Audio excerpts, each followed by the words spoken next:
Sabada kitap бәйрәме, Ватаным Татарстан газетасын алдыручылар көне, әдәби марафон йомгаклары, җәлил укуларында катнашучылар көне уңаеннан, мәдәният йортында өлкәннәр белән бергә мәктәп укучылары да күпләп катнашты. Иң элек сәхнәгә шагыйрь, прозаик, Татарстан Республикасының атказанган сәнгать эшлеклесе Гази Нурмурат күтәрелде.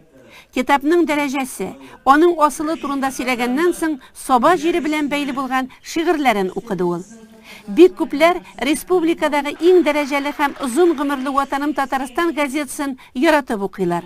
Газетада эшләүче журналистлар белән һәрвакыт теләп катнашалар. Шундыйларның берсе Байлар Сабасында яшәүче Мәгъдәнур абый Гатауллин. Ул менә 50 ел буена инде газетаны үз өенә алдыра. Газетаның хәбәрчесе дә булып санала. Шушы уңайдан очрашуда аңа истәлекле бүләк тә тапшырылды. Ватаным Татарстан газетасында эшләүчеләр Саба төбәгенә аерым бер җылылык белән карый.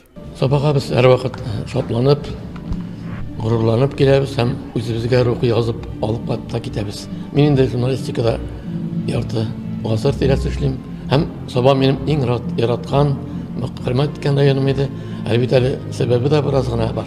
Мин бит әле шушы тирәдә туган кеше. Күпмара районыннан, Шәмәрдәннән еракка түгел туган авылым. Әле качакта Сабага сәбәп булсын дип, Күпмарага кайтырга сәбәп булсын дип, туган авылыма кайтырга сәбәп булсын дип, шушы Саба тирәсенә командировкада аладырым. Һәм чыннан да Саба мине гурландырып, илһамландырып яшәде.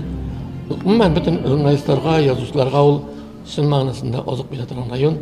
Монда язарга да була, кешеләр белән дә кешеләре дә бик ихтирамлы, кунакчыл һәм бик мөхтәрәм затлар. Һәрвакыт Саба халкына мин бары тик уңышлар, тынычлык, бәхет, шатлык телим. Һәм әлбәттә инде гомергә Татарның төп газетасы булып исәпләнүче Ватаным Татарстан газетасыннан аерылмасыннар иде. Шуны әйтә алам, безнең газета ул Татарның төп газетасы.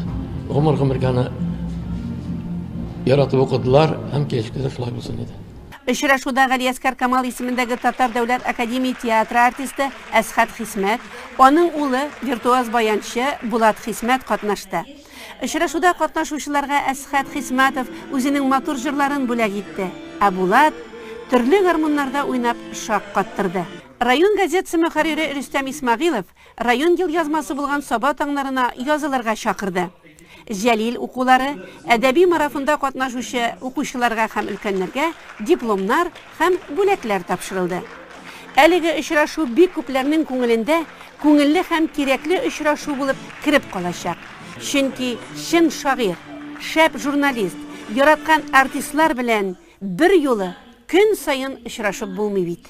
Безнең халкыбызның бик галиме, китапчы галиме, biz Tatar kitabın fenni nigizgə qoyub yönlən Tatar kitabın dünya fen ilerişine katışıverən Əbühü Ağa Karimulin de onun bu Saba töverində dünyaya kilüge biraz bir tabiri şuşunday kişileri bilen de çıktı bu Saba töverge kitapka her vakitte da ulu hürmet ulu ihtiram bilen qarayı.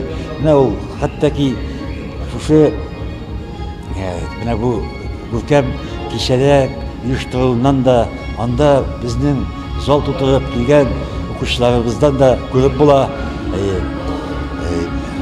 Shunga ko'ra biz har vaqtda Sabaga yo'limiz tushgan har vaqtda suyunamiz, har vaqtda oshxona bilamiz.